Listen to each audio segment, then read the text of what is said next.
যেতে সব কিছু ছেড়ে আমাদের সাথে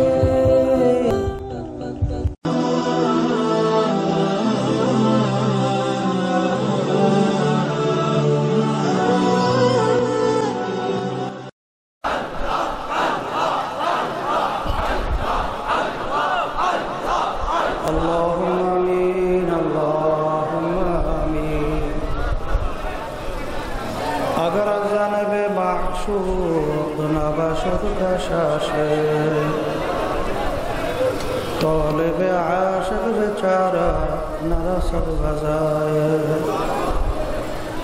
ओ माबूद गो एक फोटा पानी दिए बुनियादोंके बनाया এই দুনিয়াতে কয়েকদিন ঘুরাইয়া ফিরাইয়া আবার অন্ধকার কবরে নিয়া যাইবেন এই দুনিয়াটার কাহাকেও থাকতে দিবেন না ভাই বলি বন্ধুরে বলি কেউ তো আপন না ভাবিয়া চিন্তা করিয়া দেখিলাম মাওলা ওই অন্ধকার কবরে আপনি ছাড়া কেহ আপন হবে না ربنا آتنا في الدنيا حسنة وفي الآخرة حسنة وقنا عذاب النار رب ارحمهما كما ربياني صغيرا سبحان ربك رب العزة عما يصفون سلام على المرسلين والحمد لله رب العالمين وعليكم السلام ورحمة الله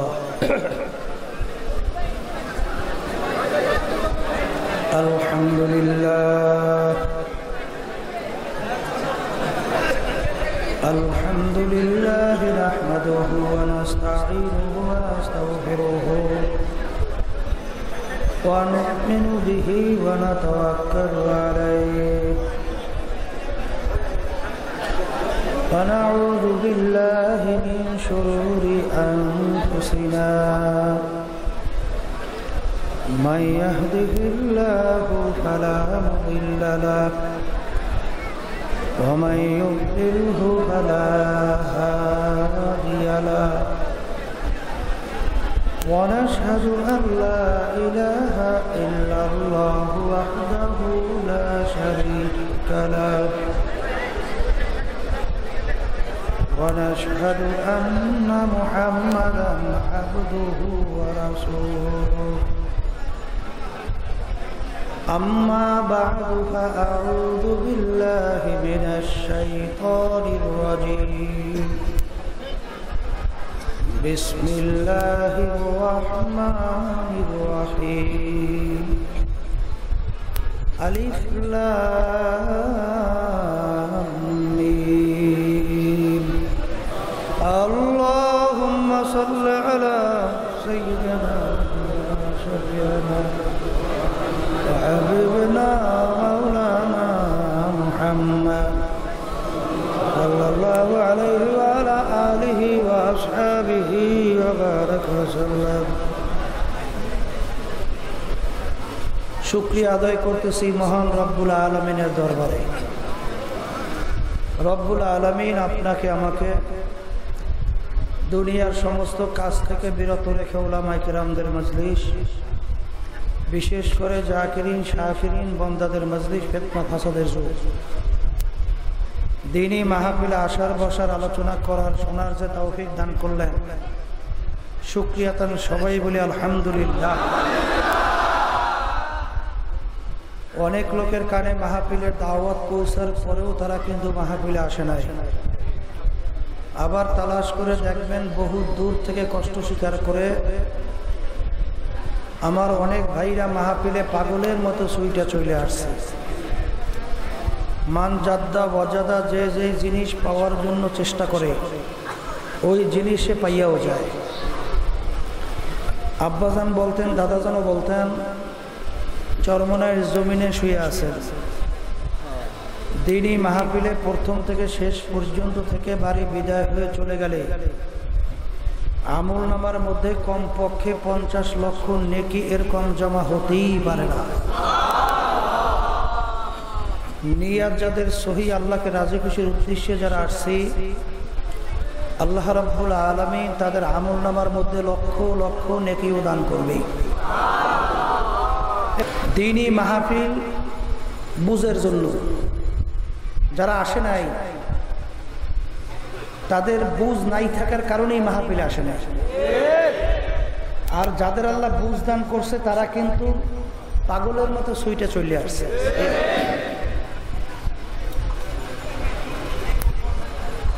সংক্ষেপ বোঝার জন্য কিছু আলোচনা করার নিয়াত করছি, বাকি আল্লাহর ইচ্ছা। আমি আপনাদের সামনে কোরআনুল কারীম থেকে শুরুর আয়াত তেলাওয়াত করছি। যারা মানুষ তারা কিন্তু বুঝবে, সে অনুযায়ী চলবে। আর যারা মানুষের সূরাতে পশু, এরা কিন্তু বুঝবেও না, সে অনুযায়ী চলবেও না। অনেকে বলতে পারেন, হুজুর মানুষের সূরাতে পশু হয় কিভাবে? আবু জাহাল, আবু লাহাব, উকবা, সায়বা নাম শুনছেন না? আল্লাহ রাসূল সাল্লাল্লাহু আলাইহি ওয়াসাল্লামের পবিত্র জবান থেকে দ্বীনের দাওয়াত পাওয়ার পরেও তারা কিন্তু বোঝে নাই, সেই অনুযায়ী আমলও করে নাই। বরঞ্চ আল্লাহর নবীকে কিন্তু বহু জ্বালান জ্বালাইছে। মক্কা শরীফ হজ করতে যারা গেছেন দেখছেন, আবু জাহাল ওর বাড়ির ওখানে এখন পায়খানা প্রস্রাবখানা করছে। আল্লাহর হাবিবের বাড়ি যেখানে ছিল সেখানে এখন কিতাবের লাইব্রেরি করছে। মাঝখানে খুব বেশি জায়গার ব্যবধান না, ওই মাঝখানে খুব খুঁজছিল আল্লাহ রসুলকে মারার জন্য। ফাঁকি দিয়ে লোক পাঠাইয়ে দিয়েছে, যাই বলো যে আপনার চাচা অসুস্থ, আপনাকে দেখতে চায়। আসলে কূপের ভিতরে পড়বে, আল্লাহ রসুলকে মারবে। নাউজুবিল্লাহ। যখন আল্লাহ রসুল আসছিলেন, কূপের কাছে যখন পাড়া দেবে, জিবরাইল আলাইহিস সালাম বললেন, ইয়া রাসূল হাবিবাল্লাহ, সামনে পা বাড়ানো যাবে না, পিছনে যান। যখন আল্লাহ রসুল ব্যাক করে পিছনে ফিরছে, আবু জাহালরা তো উৎপাইতে চাইয়ে আছে, ধরার জন্য দৌড় মারছে, সেই কূপে নিজেই পড়ছে। এরকম একটা দুইটা ঘটনা না, শেষ পর্যন্ত করতে পারে না। বলছে আসলে আমার ভাতিজা ছাড়া আমাকে কেউ উঠাইতেও পারবে না। আল্লাহর নবী রহমাতাল লিল আলামিন, তিনি ওই বদমাইশকে আবার যাই উঠাইছে, কিন্তু ওর কিন্তু বুঝও আসে নাই, ইমানও নসিব হয় নাই। আল্লাহর হাবিব এই কাফেরদের সামনে বহুত মুজিজা দেখাইছেন, কিন্তু ওদের কোনো পরিবর্তন আসে নাই। ছোট মায়ের কোলের দুধ পানকারী বাচ্চা আল্লাহর হাবিবের সামনে নিয়ে আসছেন। আল্লাহ রসুল বাচ্চাকে দেখে মিসকি মিসকি হাসে।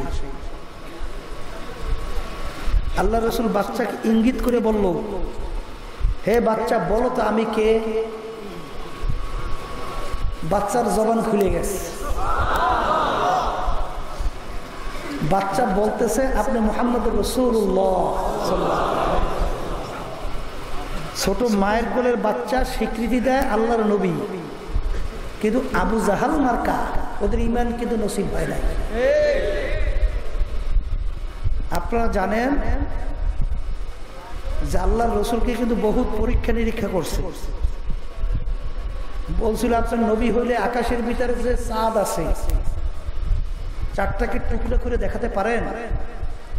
আল্লাহ নবী বলছিল, চাচা যান, পারলে কি হবে? বলে, বলো কি? চাঁদ দুই টুকরা করলে তুমি যে নবী প্রমাণ হবে, আমি কলেমা পড়ে মুসলমান হব। হজ করতে অনেকে যারা গেছেন দেখছেন, যেই পাহাড়ের উপরে উঠে আল্লাহর নবী আঙ্গুল ইশারা করছিলেন, ইশারার সঙ্গে সঙ্গে চাঁদ 2 টুকরো 2 দিকে সরে গেছে। আবার ইশারার মাধ্যমে চাঁদ মিললে চাঁদ হয়ে গেছে। কিন্তু কপাল পোড়া আবু জাহাল, ওর কিন্তু ঈমান নসিব হয় নাই। কয়েক বছর পূর্বে আমেরিকার 3 জন বৈজ্ঞানিক গেছিল চন্দ্রের দেশে, যাই দেখে চন্দ্রে ফাটল দেখা যায়। যন্ত্র দিয়ে পরীক্ষা নিরীক্ষা করে দেখে ফাটলের বয়স হয়ে গেছে 14 থেকে 1450 বছর। দুনিয়াতে আইসে যখন শুনল মুসলমানদের নবী ছিল, দুনিয়াতে আঙ্গুল ইশারা করছে, চাঁদ 2 টুকরো হইয়া আবার ইশারা চাঁদ মিললে চাঁদ হয়ে গেছে। তখন তার ভিতরে একজন নীল আর্মস্টার কলেমা করে মুসলমান হয়ে গেছে। এইরকম ভাবে বহুত ঘটনা। কিন্তু মাগার আবু জাহাল মার্কাকে দিয়ে ঈমান আনে নাই। কি কথা ঠিক? আল্লাহ রাব্বুল আলামিন ওদের সম্পর্কে বলছে যে নবী, ওরা আপনাকে কেমন ভাবে চেনে, যেরকম নাকি ওদের ছেলে সন্তানদেরকে ওরা চেনে, এইভাবেই আপনাকে চেনে। চেনার পরেও আমি নেতা, আমি যদি আজকে আমার নেতৃত্ব ছাইরা তার পিছনে তাকে নেতা মানি, আমার ইজ্জত থাকে? কথা বোঝেন নাই? আবু জাহিল্লারা যখন মারছিল, কতল করার সময় বলছিল না আমার গলাটা একটু বড় করে কাটত। কেন? কলে মাথাটা দেখলে যেন মানুষ বোঝে নেতার কল্লা। কথা বাংলা বোঝে? এইভাবে কপাল পরা আবু জাহাল মার্কা এদের কিন্তু ঈমান নসিব হয় না। তা আল্লাহর হাবিবের জামানায় কিন্তু এই মার্কা ছিল, মাঝখানে যায় নাই। বর্তমানে আছে না নাই? সুম্মুম বুকমুন উমিয়ুন ফাহুম লা ইয়ারজিউন। এদের সিনার ভিতরে মোহর পড়িয়ে গেছে, এদের ঈমান নসিব হবে না। কি কথা ঠিক কিনা? তা আমি প্রথম বুঝের জন্য কোরআনুল কারীমের শুরুর আয়াত তেলাওয়াত করছি। বাংলাদেশের শতকরা প্রায় 92 জনের মতো মুসলমান। মুসলমান সন্তানদের ভিতরে দেখবেন 1000 লোকের ভিতরে 20-30 জন কম বেশি লোক নামাজ পড়ে, বাকি লোক নামাজই পড়ে না। রমজান মাসে রোজা রাখে না, ধনী হয়েছে হজ যাকাত আদায় করে না। পর্দা তো বাংলাদেশে নাই বললেই চলে। বলেন কথা ঠিক কিনা? হারাম হালাল তমিজ করে খায় না, চলে না। সুন্নাত তরিকায় চলে না। বর্তমানে আবার একদল বের হয়েছে, তারা আবার বলে সুন্নাত লাগে কিসে, আল্লাহর হুকুম ফরজ মানলেই তো হয়। আছে না নাই? আছে না নাই? আল্লাহ রাব্বুল আলামিন কি বলছেন? কুল ইন কুনতুম তুহিব্বুনাল্লাহ ফাত্তাবিউনি ইউহিব্বুকুমুল্লাহ। নবী আপনি জানাইয়া দেন, যদি কেউ আমাকে মুহাব্বত করতে চায়, আল্লাহ বলতেছেন, সেজন্য আপনার অনুসরণ অনুকরণ আপনাকে মুহাব্বত করে। তা আপনাকে মুহাব্বত অনুসরণ অনুকরণ করাই হইল আমাকে মুহাব্বত করা। কে বলছেন? তাহলে আল্লাহর নবীর অনুসরণ অনুকরণ, তাকে মুহাব্বত করার অর্থই হইল কাকে মুহাব্বত? আল্লাহ। তা আল্লাহর নবীর মুহাব্বত আপনার ভিতরে ঢুকছে, কিভাবে বুঝবেন? আল্লাহর নবী বলতেছেন, মান আহাব্বা সুন্নতি ফাকাদ আহাব্বানি। যে নাকি আমার সুন্নাতকে মুহাব্বত করলো, সে গোয়াকে আমি নবীকেই মুহাব্বত করব। আর আমার নবীকে যারা নাকি মুহাব্বত করতে পারবে, আল্লাহ নবী বলছেন, কানা মাইয়া ফিল জান্নাহ, সে আমার সাথী হয়ে বেহেশতে ঢুকে যাবে। তা আমি আমার বাবাদেরকে, পর্দা আলে মা বোনদেরকে বুঝের জন্য সংক্ষেপে কিছু কথা বলবো। অনেকে তো আজকে ইংরেজি শিক্ষায় শিক্ষিত হইয়া ধরাকে সরা জ্ঞান মনে করে না। এখন বিভিন্ন উপাধি লাগাইছে, আমি অমুক সাহেব, আমি অমুক ডিসি সাহেব, আমি এসপি সাহেব, আমি এমপি সাহেব, আমি মন্ত্রী সাহেব, আমি অমুক টমুক সমুক সাহেব। কি বিভিন্ন উপাধি লাগাইছে না লাগায় নাই? আমি এবার বাদানদেরকে বলবো, কেউ রাগ করবেন না, বোঝার চেষ্টা করেন। রাগ করবেন? বোঝার চেষ্টা করে। শিক্ষা দুই ধরনের। কয় ধরনের? একটা হলো দুনিয়ামুখী শিক্ষা, আর একটা হলো দ্বীনি শিক্ষা। জোরে বলেন কথা ঠিক কিনা? কেউ রাগ করবেন না, বোঝার চেষ্টা করে। দুনিয়ামুখী শিক্ষাটা শুরু হয়েছে মুরুক্ষের থেকে। কি থেকে? মুখ খুলে কথা কর। মুরুক্ষের থেকে দুনিয়ার শিক্ষা শুরু হয়েছে। আর দ্বীনি শিক্ষার ওস্তাদ স্বয়ং রব্বুল আলামিন। তা কেমন? দুনিয়া সৃষ্টির পরে কোন এমএ ক্লাস ছিল? কথা বললেন? বিএ ক্লাস, আইএ ম্যাট্রিক, 9-8, তাহলে প্রথম শুরু হয়েছে ক্লাস 1। ক্লাস, আচ্ছা বলেন তো ক্লাস 1-এর আগে কোন ক্লাস ছিল? কথা কর না কা? কি ক্লাস 1-এর আগে কোন ক্লাস ছিল? তাহলে অনালার পড়াই লোকেরা কি কথা কন না কা? কি অনালারে পড়াইছে না মূর্খ? এই কথা কইয়ে টুয়ালারে পড়াইছে কেডা? অনালায়। থ্রিয়ালের পড়াইছে কেডা? টুয়ালায়। বিয়ালারে পড়াইছে কেডা? আইয়ালায়। নিচ থেকে উপরে। আর শুরু হয়েছে মূর্খের থেকে। কি কথা? আর ইসলামী শিক্ষা আল্লাহ রসুল বলছেন, আল্লামানি রব্বি ফা আহসানা তালিমি ও আদাবানি রব্বি ফা আহসানা তাদিবি। আল্লাহর নবী বলতেছেন, আমাকে শিক্ষাদান করছেন স্বয়ং রব্বুল আলামিন। সবাই জোরে বলেন সুবহান। সেই শিক্ষাটা কত উত্তম শিক্ষা! নবী বলতেছেন আমাকে আদব শিক্ষাতেছেন স্বয়ং রব্বুল আলামিন। সেই আদবটা কত উত্তম আদব! এর জন্য তাম দুনিয়ার মধ্যে আল্লাহর নবীর সঙ্গে দ্বিতীয় আর কোন মানুষের কোন উদাহরণ, কোন মিসাল মেলে না। কাফেররা কিন্তু আল্লাহর নবীর উপাধি দিয়েছিল আল আমিন। কাফেররা বলছিল না এর চেয়ে সত্যবাদী আর দুনিয়াতে না। আল্লাহর নবী এমন এক ব্যক্তিত্ব ছিল, যদি কাফেরদের ভিতরে কোনো বিভিন্ন ধরনের ঝগড়াঝাটি তৈরি হইত, মনোমালিন্য, মতনৈক্য তৈরি হইত, তখন সালিশদার হিসেবে আল্লাহর নবীকে তারা সালিশদার হিসেবে নিযুক্ত করত। এই কথা ঠিক? আল্লাহর নবী যে সিদ্ধান্ত দিতেন সেইটাই সবাই মাইনে নিত। কি আল্লাহর বান্দার কথা ঠিক না? ঠিক। এখন অনেকে বলতে পারেন যে হুজুর বললেন তো শুনলাম, দুনিয়ামুখী শিক্ষা বললেন মুরুক্ষের থেকে, দ্বীনি শিক্ষা বললেন আল্লাহ রব্বুল আলামিন থেকে শুরু। কি কথা কর দেখা? তাহলে দুনিয়ামুখী শিক্ষা কি আমরা শিখবো না? বাজান, ডাকাত দুই ধরনের। ডাকাত কয় ধরনের?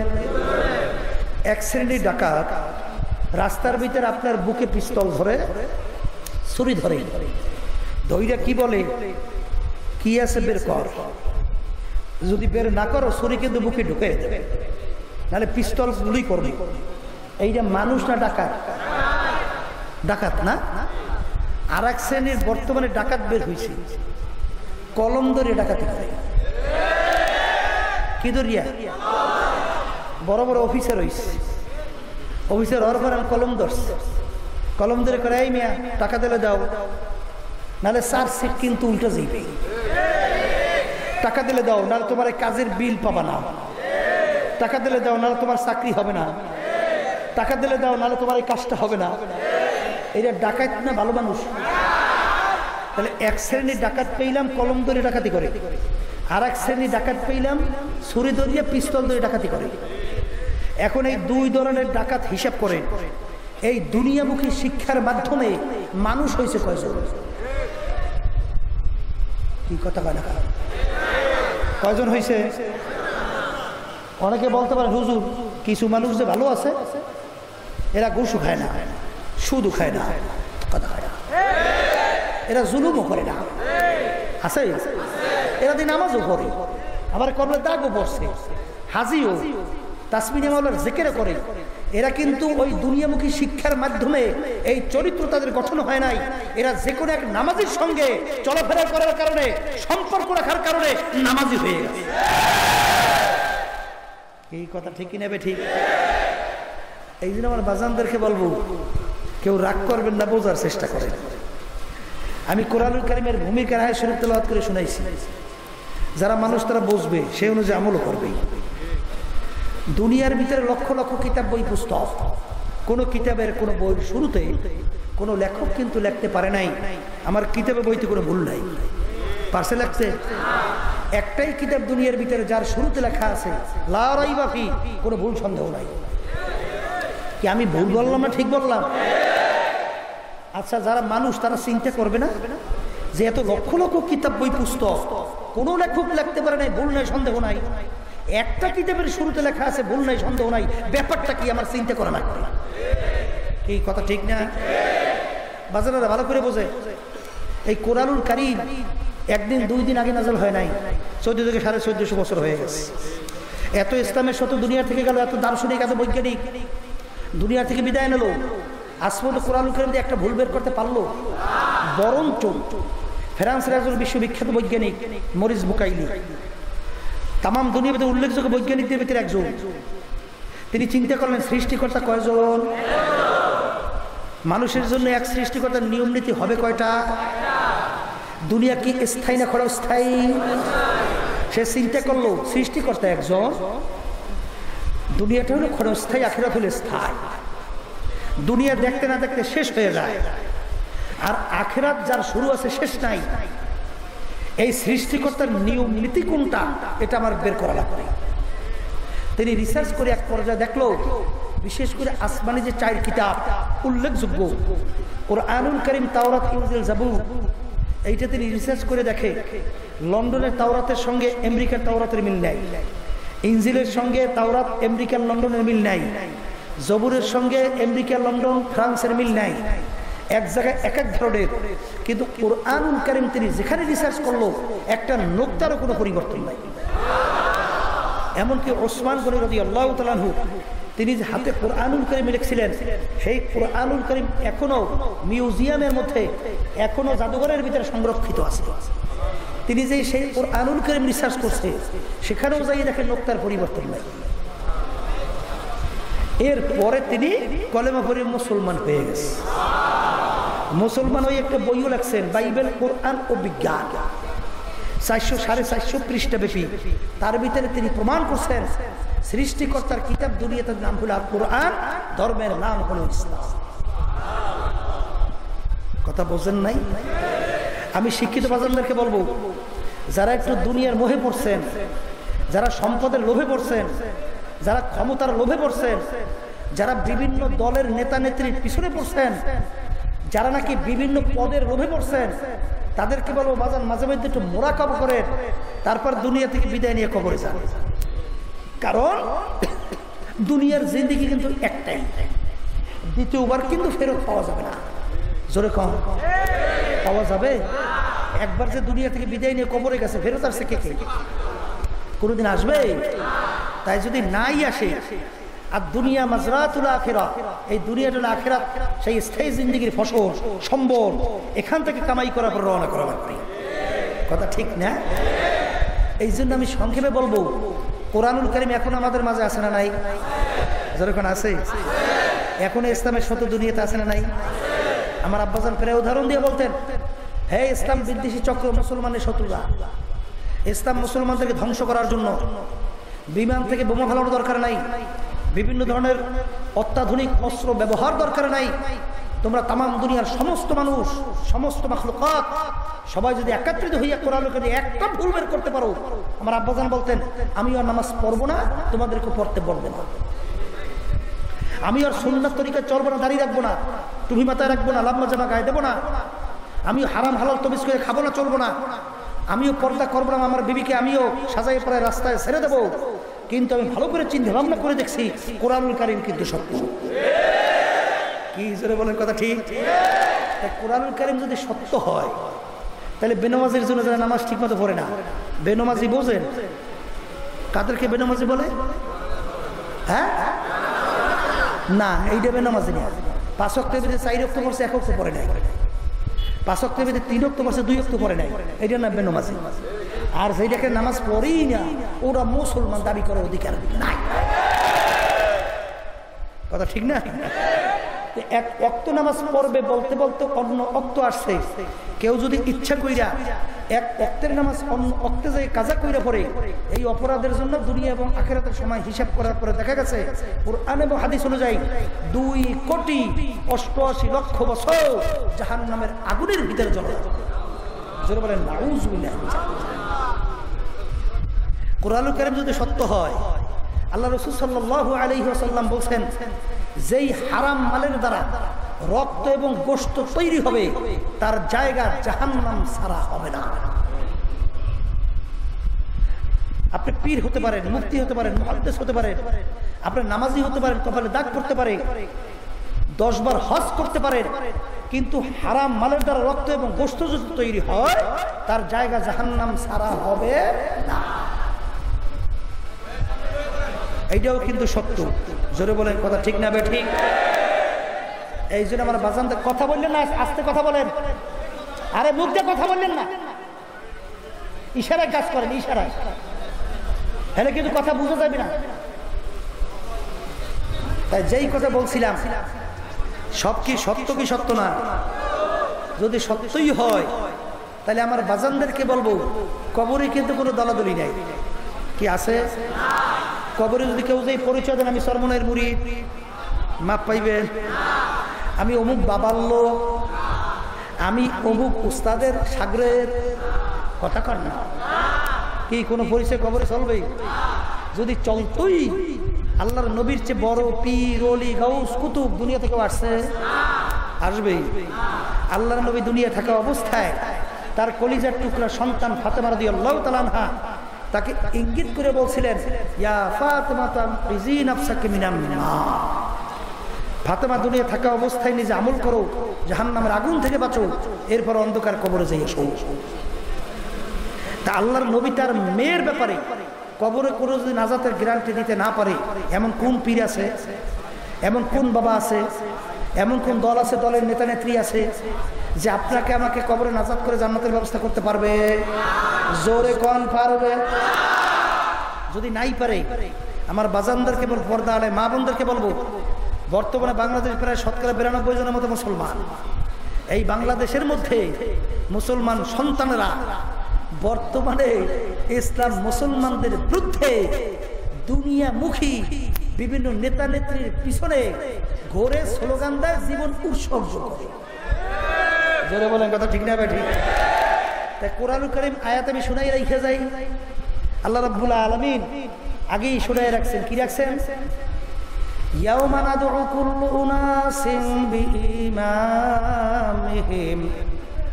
কিয়ামতের ময়দান আল্লাহ রাব্বুল আলামিন প্রত্যেকটা মানুষকে তার দলের নেতা নেত্রীর সঙ্গে ডাকবে। ডাইকে রব্বুল আলামিন বলবেন, তোর নেতা নেত্রী যেদিকে যায়, ওদের পিছনে পিছনে তোরাও সেদিকে চলে যা। বুখারী শরীফে হাদিসে আল্লাহ রাসূল বলেন, মান তাশাব্বাহা বিকওমিন ফাহুয়া মিনহু। দুনিয়ার ভিতরে তুমি যেই দলভুক্ত হইয়া চলবা, যেই দলের নেতা নেত্রীকে তুমি নেতা নেত্রী হিসাবে মানবা, কিয়ামতের ময়দানে তুমি ওই দলভুক্ত হইয়া উঠবা এবং ওই দলের নেতা নেত্রীর সঙ্গে তোমার হাসর হইয়া যাবে। এই কথা কি আমি বলছি? মুখ খুলে কথা বলেন। কোন পীর, কোন মুফতি, মুহাদ্দিস? আল্লাহ রাব্বুল আলামিন বলেন, আল্লাহর নবী বলেন। আমি শুনাইতেছি, মানবেন কি না এটা ব্যাপার হইলো আপনাদের। কি জোরে বলেন কথা ঠিক না?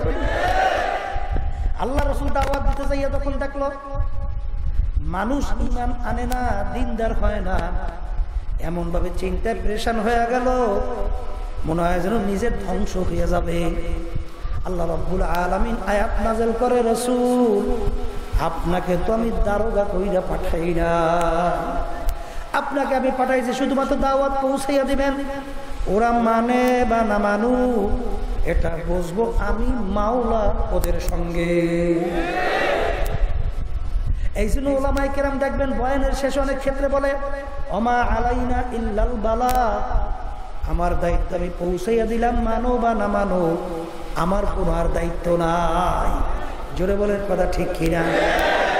ও কবরের যাত্রীর আল্লাহর বান্দারা, পর্দা আলে মা বোনেরা, মনকে বারবার বুঝানো লাগবে বাজান দুনিয়া আমরা কেউ কিন্তু ইচ্ছা করে আসতে পারি নাই, ইচ্ছা করে দুনিয়ায় কেউ কিন্তু থাকতেও পারবো না। আর সে আমার মাওলার ইচ্ছায় আসি, মাওলার ইচ্ছায় রওনাও কিন্তু করা লাগবে আমার মাওলার ইচ্ছায়। আর এমন একটা ব্যাপার, দুনিয়ার যে কোনো কাজের ভিতরে 5 বারও যদি কেউ উঠে গিয়ে যাও, আবার ওই কাজের ভিতরে চেষ্টা করলে জিতবার আশা করা যায়। কিন্তু কবরের যাত্রীরা, তোমার আমার সামনে আখিরাতের 5টা মামলা দাঁড় হইয়া আছে। মৌতের মামলা, কবরের মামলা, মিজান পুলসিরাত, কিয়ামতের মামলা। এই মামলায় যদি খোদার কাছে একবার কেউ কবরে যাইয়া ঠগ, আর দ্বিতীয়বার দুনিয়াতে এসে আপিল করিয়া জিতবার কিন্তু আর আশা নাই। জোরে বলেন কথা ঠিক কিনা? আমার আব্বাজান রহমাতুল্লাহ আলাইহি প্রায় বলতেন, বাজান মনকে ভালো করে বুঝাও, তারপর কবরে রওনা করো। একটা পাতা দিয়া ঘর উঠাইছো, আশা করা যায় আল্লাহর ফজলে 1টা বছর বয়স পাইবে, কিন্তু তোমার আমার হায়াতের 1 বছর তো দূরের কথা, 1 ঘন্টা 1 মিনিটেরও কোনো নিশ্চয়তা নাই। জোরে কোন আছে? আল্লাহ রসুল আলী রাদিয়াল্লাহু তাআলা আনহুকে একদিন জিজ্ঞাসা করছেন, আলী তুমি মৃত্যুকে কত দূরে মনে করো? আলী রাদিয়াল্লাহু তাআলা বলছে, ইয়া রাসূলুল্লাহ, ইয়া হাবিবাল্লাহ, আমি যখন নামাজের জন্য ওযু করি তখন আমি খেয়াল করি আমার জীবনের শেষ ওযু এই, সামনে রক্তে নামাজের জন্য ওযু করার সুযোগ মনে হয় আর পাবো না। আল্লাহ রসুল বলেন, আলী তুমি তো ভুল করছো, এক নামাজ থেকে অন্য নামাজ আসতে মাঝখানে অনেক সময়ের ব্যবধান। ও আলী, মৃত্যু তো এত দূরে না রে আলী,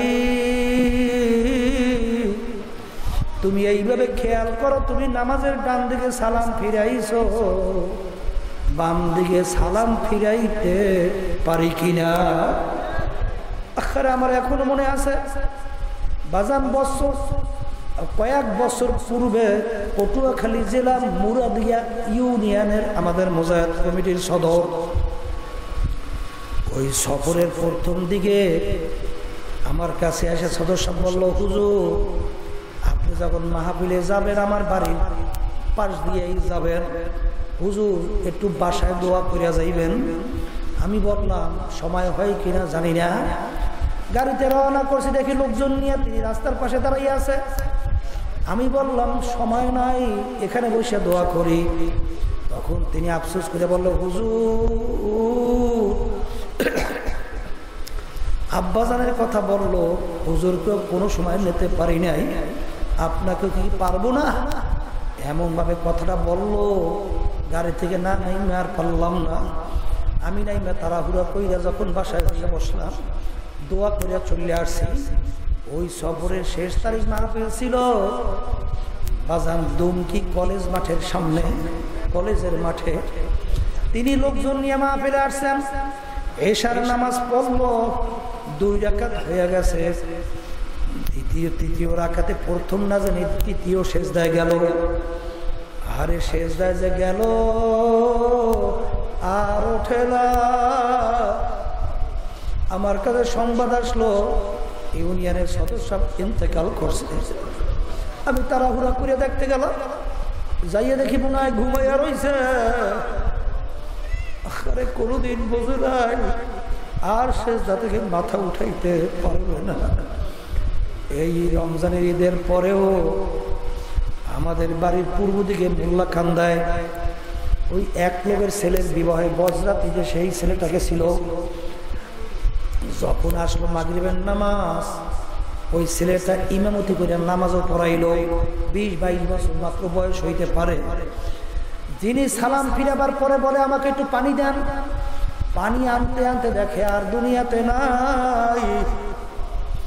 আল্লাহ, এমন একটা ব্যাপার, ওই যে রওনা করিয়া গেল আর কোনোদিন আসবে না,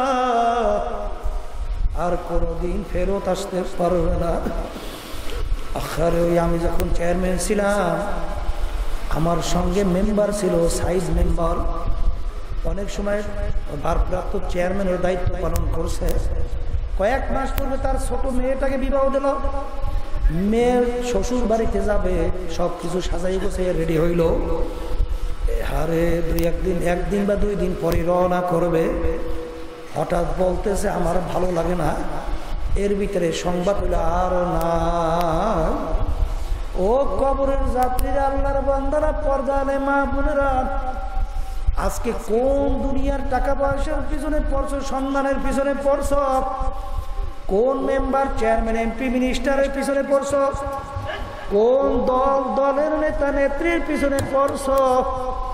বাজান চিন্তা ভাবনা করিয়া তারপর কবরে রওনা করো। কারণ একবার যদি দুনিয়ার জিন্দেগি শেষ হইয়া কবরে যাও, আর দ্বিতীয়বার কিন্তু ফেরত আসা যায় না। এই যে আমার বাজানদেরকে হলো, পর্দালে মা বোনদেরকে বলবো, বাজান মনে করছে দুনিয়াটাই শেষ, আর বুঝি জিন্দেগি নাই রে বাজান। কত ঘটনা আমার মাওলা মাঝে মধ্যে বাংলাদেশের মধ্যেও দেখায়। আমাদের চরমনের একজন মুজাহিদ ছিল কুড়িগ্রাম। আমি গত সফরে লালমনিরহাট থেকে আসছি, পাশে জেলা হলো কুড়িগ্রাম। চরমনের একজন মুজাহিদ ছিল, অনেকে তাকে ঘুঘু মুন্সি কইয়া ডাকতো। আসলে তার নাম ছিল বশিরউদ্দিন মুন্সি।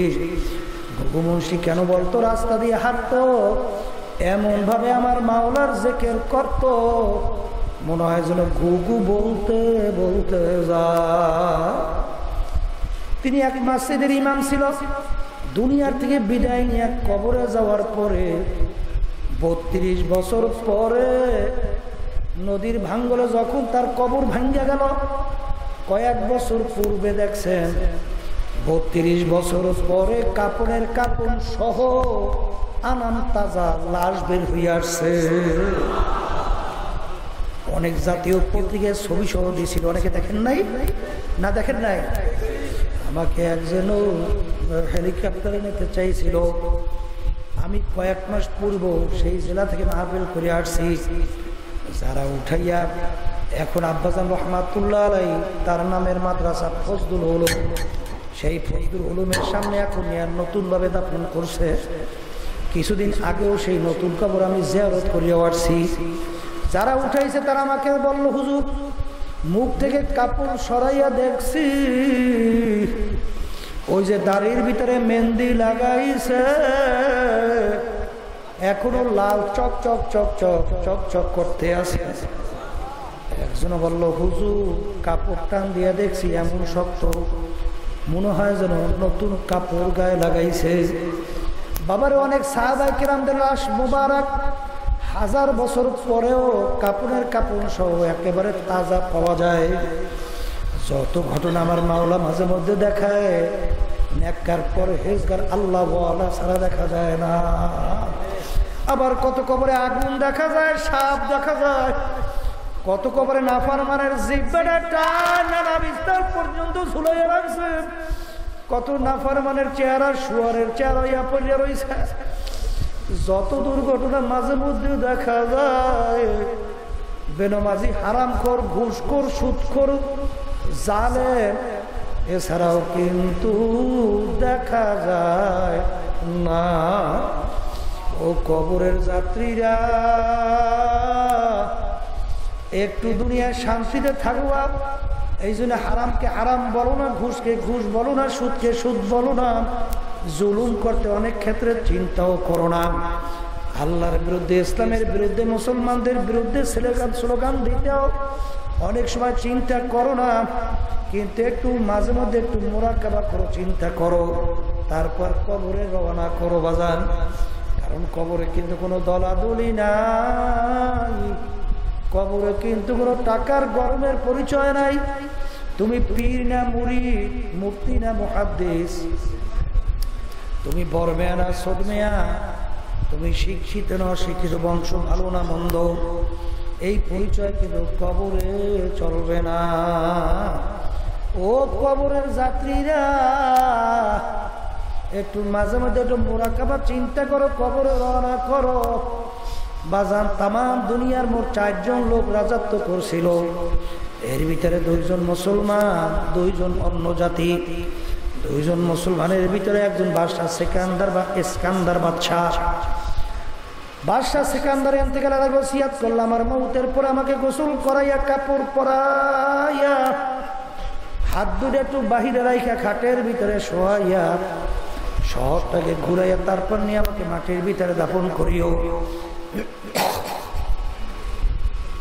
তিনি তাম দুনিয়ার মানুষকে বোঝাতে চাইছেন, তাম দুনিয়ার মানুষেরা, আমি বাদশাহ সিকান্দারের মতো এত বড় বাদশাহ মনে হয় দ্বিতীয় আর কেউ হইতে পারবে না। তিনি দুনিয়ার থেকে বিদায় নিয়ে যখন নাকি মউতের বিছানায় শুয়ে পড়ল, তাকে গোসল করাইয়া, কাপড় পরাইয়া, খার হাত দুইটা বাহিরে রাখিয়া খাটের ভিতরে উঠাইয়া যখন শহর ঘুরাইল, যারা বোঝে না তারা বলল, দেখছো বাদশা আজীবন আমাদের থেকে খাজনা এবং ট্যাক্স নিল, এখন মরার পরেও কেমন হাত পাইতে আছে, মনে হয় যেন খাজনা এবং ট্যাক্স চায়। বিজ্ঞ আলেমরা বলল, বোকার দলেরা, তোমরা তো বোঝো নাই, বাদশাহ সিকান্দার ইন্তেকালের আগে ওসিয়ত করছিল, মউতের পরে হাত দুইটা বাহিরে রাখিয়া ঘুরাইয়া কবরে রাখার জন্য। তিনি তাম দুনিয়ার মানুষকে বুঝাতে চাইল, তাম দুনিয়ার মানুষেরা, আমি বাদশাহ সিকান্দারের মতো এত বড় বাদশাহ মনে হয় দ্বিতীয় আর কেউ হইতে পারবে না। তাম দুনিয়ার বাদশাহী করলাম, কিন্তু যখন কবরে রওনা করলাম, একেবারে খালি 2টা হাত নিয়ে কবরে রওনা করলাম, আর কিছুই নিতে পারলাম না। ও মুসাফির, বান্দ কাঠুরি বহু দূরে ঠিকানা, আজ ভি জানা কাল ভি জানা, কবর আখের ঠিকানা। এই জন্য আমার বাজানদেরকে বলবো, পর্দা আলেম মা বোনদেরকে বলবো, বাজান ওই দলাদলি ক্ষমতার গরম, টাকার গরম, নেতা নেত্রীর গরম, কোন দলের লোক, এই পরিচয় কিন্তু কবরে চলবে না। মন কি বুঝো রে মন, যখন দুনিয়ার ভিতরে আসছিলাম, ল্যাংটা অবস্থায় দুনিয়া আসছিলাম। আহারে বড় লোক যখন দুনিয়াতে আসছে, ল্যাংটা অবস্থায় দুনিয়াতে আসছে। আর রাস্তার ফকির, তাও কিন্তু দুনিয়াতে ল্যাংটা অবস্থায় আসছে। ভাগ্যের বিনিময়ে কেউ বা বড় মেয়ে, আর কেউ বা রাস্তার ফকির। আবার যখন দুনিয়ার থেকে বিদায় নিয়ে কবরে রওনা করবে, বাদশাকেও কিন্তু কাপড় 3টা দিয়ে প্যাঁচ দিবে, রাস্তার ফকিরকেও কিন্তু কাপড় 3টা দিয়েই প্যাঁচ দেবে। এখন মনকে বুঝরে মন রে, কোথায় গেল আমার বরমেয়াগিরি, কোথায় গেল আমার পীরগিরি, কোথায় গেল আমার বড় অফিসারগিরি। আরে এখন তাকাইয়া দেখো, মাথার ভিতরে একটা বান দিবে, মাজার মধ্যে একটা বান দিবে, পায়ের মধ্যে একটা বান দিয়ে প্যাকেট করিয়া ফেলাইয়া রাখবে। এখন মনকে বোঝো রে মন, কেমন দেখা যায়,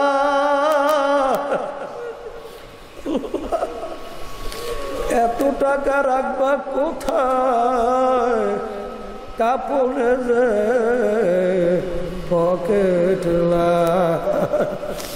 মাথার বান্ধে বুঝা গেল রে মন, আর কোন দিন মাথা নাড়ার শক্তি নাই।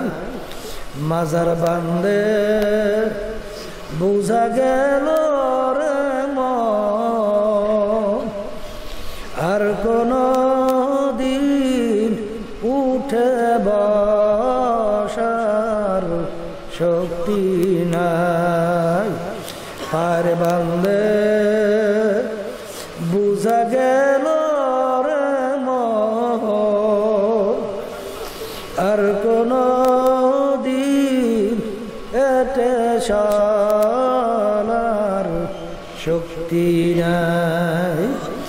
বাজান রে, আমার দাদাজান রহমাতুল্লাহ আলাইহির কথা শুনছিলাম। এক বড় অফিসারকে দাদাজান জিজ্ঞাসা করছিলেন, কালেক্টর আপনারা কি মশারি টাঙ্গান? বলে হুজুর মশারি টাঙ্গাই কেন? বলে হুজুর আমাদেরকে মশায় কামড়ায়। দাদাজান বলছিলেন, কালেক্টর আপনারা মশারি টাঙ্গান মশার ভয়, আপনাদেরকে তো সেপাইরা বিভিন্ন বন্দুক নিয়ে পাহারা দেয়, ওই বন্দুক কি মশায় ভয় পায় না? তখন কালেক্টর বলছিল, হুজুর মশায় বন্দুক ভয় পায় না। তখন দাদাজান বলছিলেন, কালেক্টর রে, আজকে দুনিয়ার সাধারণ মশায় তোমার বন্দুক ভয় পায় না, আর তুমি যদি বেনমাজি হইয়া হারামখোর ঘুষখোর সুদখোর হইয়া কবরে যাও, ওই কবরে নিরানব্বই সাপ তোমাকে ভয় করবে।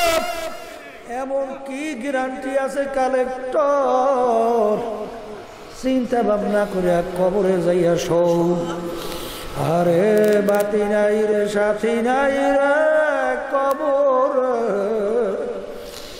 ও কবরের যাত্রীরা, ও আল্লাহর বান্দারা, ও পর্দার আড়ালের মা বোনেরা, এমন কোন জাতি দুনিয়াতে নাই যেই জাতি পরকাল বিশ্বাস করে না। হিন্দুরাও করে, খ্রিস্টানরাও করে, ইহুদি অন্যান্য ধর্মাবলম্বী সবাই করে, কিন্তু বাজান মুসলমান আমরা পরকাল বিশ্বাস করি। কিন্তু আজ পর্যন্ত অন্য কোনো জাতি দুনিয়ার ভিতরে চ্যালেঞ্জে টিকতে পারে নাই। একমাত্র মুসলমান জাতি আজকে দুনিয়ার ভিতরে চ্যালেঞ্জের মাধ্যমে বুক ফুলাইয়া গলা টান করিয়া দুনিয়া বাইচে আছে। অন্য কোনো জাতি দুনিয়ার চ্যালেঞ্জে টিকতে পারে নাই। ও আমার মুসলমান বাবারা, পর্দানে মা বোনেরা, বাজানেরা, দুনিয়ার সাধারণ আগুনের ভিতরে একটু আঙ্গুল ঢুকাইয়া দেখো, কয় মিনিট কয় সেকেন্ড ওই আগুনের ভিতরে আঙ্গুল রাখতে পারো? দেখবে 1 মিনিট আঙ্গুল রাখার শক্তি দুনিয়ার কিন্তু কোনো মানুষের নাই। ও দুনিয়াদার পাগল আমার বাবারা, আল্লাহর নবী বলছেন বিশ্বাস করা লাগবে,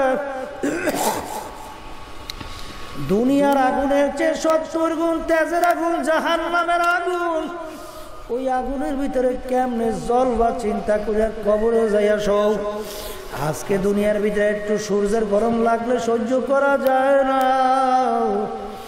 আজকে পেটের ভিতরে একটু ব্যথা করলে সহ্য করা যায় না, একটু মাথায় ব্যথা করলে সহ্য করা যায় না। কিন্তু আরাম প্রিয় আমার বাবারা, পর্দার আড়ালের মা বোনেরা, আজকে যে আমরা দুনিয়া থেকে সূর্য দেখতেছি, এই সূর্য বৈজ্ঞানিক আবিষ্কার করার পরে বলছেন এই সূর্য দুনিয়ার থেকে 9 কোটি 30 লক্ষ মাইল দূরে আছে। এই সূর্যের তাপ যেদিকে বেশি উপরের দিকে, তাপ কম নিচের দিকে। কিয়ামতের ময়দানে আমার মাওলা এই সূর্য 1 হাত বা 1.25 হাত মাথার উপরে উপর করিয়া ছাড়িয়া দিবে, ছাড়িয়ে দিয়ে বলবে, সূর্য তোর ভিতরে যত তাপ আছে ছাড়ো। নাফরমানেরা বুঝু আমি মাওলা কেমন। কিয়ামতের ময়দানে বাড়ি নাই, ঘর নাই, গাছ নাই, পানি নাই, বাগুন্নাও কোনো জায়গা নাই। কিয়ামতের ময়দানে তামার জমিন, সূর্যের তাপে তামার জমিনটা পুরিয়া লাল চামড়ার মতো লাল হইয়া যাবে। বাবারে, একটা পাতিলের ভিতরে চাউল পানি দিয়া নিচ থেকে যদি আগুন ধরাইয়া দাও, দেখবা কিছুক্ষণ পরে পাতিলের ভিতরে চাউল পানি টকবক টকবক করে উতলাইতে থাকবে, বাইয়া বাইয়া পড়িয়া যাইবে। কিয়ামতের ময়দানে সূর্যের তাপে নাফরমানদের তালুটা টাস টাস করিয়া ফাইটা মগজগুলা ভাতের মতো উতলাইয়া বাইয়া বাইয়া পড়িয়া যাইবে। লা ইয়ামুতু ফিহা ওয়ালা ইয়াহইয়া, মানুষ বাঁচবেও না, মরবেও না। এই জন্য যারা মরবেন, কবরে যাবে, তাদের কাছে আমাদের কথা, কোন কোন সম্মানের পিছনে তাকাইয়ে রয়েছেন, কোন সম্পদের পিছনে তাকাইয়ে রয়েছে। বাবারে, আজকে বাহাদুরিগিরি, বর্মেয়াগিরি, টাকার গরম, ক্ষমতার গরম, কয়দিন বাজান একটু মাঝে মধ্যে একটু চক্ষু বন্ধ করে মোরাকাবা করো। আমার আব্বাজান রহমাতুল্লাহ রায় প্রায় একটা উদাহরণ দিয়ে বলতো, ডাকাইতের দলে সর্দার থাকে, ওর কত পাওয়ার। যদি দলীয় লোক কোনো অন্যায় করে লাথি মারে, বিভিন্ন শাস্তি প্রয়োগ করে, কিন্তু এই ওর বাহাদুরি, ওর মাতুকবারগিরি, ওর সর্দারগিরি কতক্ষণ পর্যন্ত? পুলিশের হাতে অ্যারেস্ট হওয়ার আগ পর্যন্ত। যখন পুলিশের হাতে অ্যারেস্ট হইয়া যাবে, যখন লাত্তির পর লাত্তি শুরু করবে, ফালাইয়া পারাবে, তখন কোথায় যাবে আর বাবুগিরি, কোথায় যাবে সারগিরি, কোথায় যাবে সর্দারগিরি? আর থাকবে না। আজকে বর্মেয়াগিরি, টাকার গরম, ক্ষমতারগিরি, অফিসারগিরি, পীরগিরি, মুফতি, মুহাদ্দিসগিরি, খোদার কাছে যদি নাফরমান হইয়া কবরে যাও, আযরাইল সালাতু ওয়াসসালামের হাতে অ্যারেস্ট হওয়ার আগ পর্যন্ত, যখন হায়াত শেষ হইয়া যাবে, বাড়ির দরজা আজরাইল যখন সিটি বাজাইয়া বলবে, আল্লাহ, আমার মালিক ডাক দিয়া বলবে, আজরাইল রে, আমার সমস্ত নেয়ামত ভোগ করিয়া আমার হুকুম মানে নাই, আরে ওদেরকে জাহান্নাম না দেখাইয়া মউত করিও না। নাফরমান স্বপ্নের মতো দেখতে থাকবে। আযরাইল সালাতু ওয়াসসালাম আসবে, তার মাথা আসমানে, পা তার জমিনে, এক হাত মাসিকে, এক হাত মাগরিবে, দুনিয়া জোড়া তার শরীর, নীল দিঘির রঙের মতো দুইটা চক্ষু, সমস্ত শরীরের ভিতরে কালো কালো লম্বা লম্বা কতগুলো পশম, প্রত্যেক পশমের গোড়া দিয়া জাহান্নামের আগুনের জিহ্বা বাইরাইতে থাকবে। আরে ওই অবস্থা দেখে নাফরমানের রূহ তো আর বের হইতে চাবে না। 360টা মকামের ভিতরে পালাপালি শুরু করবে। আযরাইল সালাতু ওয়াসসালাম ধমক দেওয়ার, খাবিস, আমার মাওলার নেয়ামত ভোগ করছো, আমার মাওলার সূর্যে আলো ভোগ করছো, আমার মাওলার দেওয়া নেয়ামত চক্ষু দিয়া দেখছো, আমার মাওলার নেয়ামত জবান দিয়া কথা বলছো, আমার মাওলার নেয়ামত ব্রেন দিয়া কাজকর্ম পরিচালনা করছো, আমার মাওলার নেয়ামত জিহ্বা দিয়া কথা বলছো, আমার মাওলার নেয়ামত বাতাস টানছো এবং ছাড়ছো, হাত দিয়া কাজ করছো, পাও দিয়ে হাঁটছো, আমার মাওলার হুকুম মানো না, আমার মাওলার হুকুম হয়ে গেছে তোকে ধরিয়া নেওয়ার জন্য। এই কথা বললে যখন রুহুর উপরে খপ করিয়া থাবা মারবে, রুহটা যখন টান দিয়া নিয়ে যাবে, আল্লাহু আকবার, আল্লাহু আকবার, কলিজার রগগুলো সিরিয়া সিরিয়া নিয়ে যাইবে। আরে অ্যারেস্ট হইয়া গেল। এখন তাকাইয়া দেখো, কই তোমার টাকায় কোনো কাজ লাগবে না, তোমার ক্ষমতা কোনো কাজ লাগবে না, এখন তোমার আত্মীয় স্বজন আর কেউ তোমার উপকার করতে পারবে না। এই জন্য আমার বাজানদেরকে বলো, পর্দালে মা বোনদেরকে বলবো, বাজানেরা দুনিয়ার জিন্দিগি একেবারে ফাঁকির জিন্দিগি, একটু মাঝে মধ্যে একটু মোরাকাবা করে দেখেন বাজান, পিছনে তাকাইলে দেখবেন সব ফাঁকি আর ফাঁকি। আরে অনেক সময় আয়নার সামনে চেহারা দেখলে দেখা যায় কাঁচা দাড়িগুলো পাক্কা সাদা হয়ে গেল, দাঁতগুলা পরিদে বোকরাও হয়ে গেল, চুলগুলা কাঁচা পাইকা সাদা হয়ে গেল। কত লোক দেখলাম বাজারে বাজার করলাম, চায়ের টেবিলে চা খাইলাম, গল্পের টেবিলে গল্প করলাম, এখন সেই লোকগুলাকে আর পাওয়া যায় না। এমন একদিন আসবে সব থাকবে, তুমি আর আমি আর থাকবো না। বাজানেরা, আরে গুনাহ হয়ে গেছে, মাওলার দরবারে তওবা করো। আমার মাওলা কিন্তু বড় দয়ার মাওলা। সন্তান যদি ওয়া ওয়া ওয়া করে কাঁদে, মায়ের কাজ হাতে থেকে ঠাস করিয়া পড়িয়া যায়, মা সন্তানকে যাইয়া দৌড়াইয়া ধরে, সারা গায়ে যদি পায়খানা প্রসাবে বোঝাই হয়ে থাকে, ধোয়াইয়া পোষাইয়া করে নিয়ে আদর করে। আমার মাওলা বান্দা বান্দিকে মায়ের যে 1000 গুণ বেশি মহব্বত করে। যদি ডাক দিয়ে বলতে পারে, মাবুদ গো, নাফরমান তোমার দরবারে হাজির, দয়া মায়া করে তুমি আমাকে মাফ করিয়া দাও, আমার মাওলা মাফ করবে। তওবার মতো যদি তওবা করতে পারো, শুধু মাফ করবে তাই না, গুনাহকে নেকের দ্বারা পরিবর্তন কইরা দেবে। আমি আপনাদের জন্য দোয়া করি, আমি আপনাদের কাছে দোয়া চাই। আমরা সবাই যেন আল্লাহর খাস বান্দা হইয়া, পর্দারে মা বোনেরা আল্লাহর খাস বান্দি হইয়া কবরে যেন যাইতে পারি। আল্লাহুম্মা আমিন। এ ঘরের মেয়ে লোকেরা হাত উঠাও, গুনার কথা মনে করো, দুই চোখের পানি ফালাও, মাওলার দরবারে কান্দো আর মাপ চাও। যদি কান্না না আসে মনকে বুঝাও রে মন, একদিন এই ঘরের দরজা দিয়ে নতুন বউ হয়ে উঠছিল রে মন। কত মেয়ে লোকে শরবত খাওয়াইল, কত মেয়ে লোকে বাতাস করলো। আবার এমন একটা দিন আসবে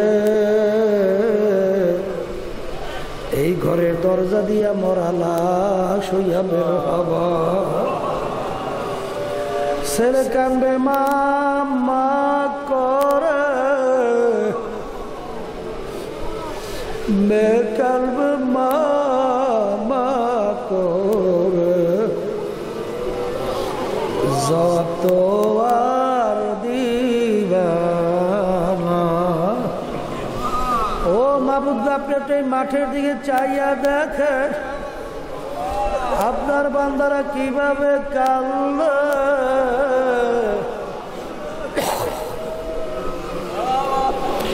মাহবুব, আমাদের ছেলেও মরে নাই, মেয়েও মরে নাই, গুনাহ করে বসছি রে, মাফ করে দেন গো মাওলা, মাফ করে দেন। এ আল্লাহর বান্দারা জোর করে কাঁদতে পারেন না? কান্না আসে না? সন্তান মারা গেলে চোখে পানি আসে, সম্পদ নষ্ট হয়ে গেলে চোখের মধ্যে পানি আসে। তোমার আমার গুনার কারণে যে জাহান্নামের আগুন জ্বলছে, ওই জাহান্নামের আগুন চোখের পানি ছাড়া ঠান্ডা হবে। মাহবুব গো, যাদের ছিলেন মাহফিল হইল, যারা মাহফিলের জন্য চেষ্টা কাটনি সাহায্য করলো, আমরা যারা মাহফিলে উপস্থিত হয়ে গেলাম, আমাদের সবাই উপরে আপনি খাস মেহেরবানি নাযিল করেন আল্লাহ। আল্লাহ, আমরা হাত তুলছি, জানি না এই উপস্থিত কার আম্মা, কার আব্বা, কার দাদা, দাদু, নানা, নানু, আত্মীয় স্বজন অন্ধকার কবরে শুয়ে আমাদের দিকে চাইয়া রয়েছে। আমরা দোয়া করলাম, দয়া মায়া করে আপনি তাদের কবরকে বেহেশতের বাগান বানাইয়া দেন আল্লাহ। আমি আমরা যারা বিভিন্ন, আমার স্ত্রী, আমার বাচ্চারা অসুস্থ লোকদের আছে আল্লাহ, সবাই লোকদের পুরোপুরি সুস্থ করে দেন। সুবহান রাব্বিকা রাব্বিল ইজ্জাতি আম্মা ইয়াসিফুন ওয়া সালামুন আলাল মুরসালিন ওয়ালহামদুলিল্লাহি রাব্বিল আলামিন।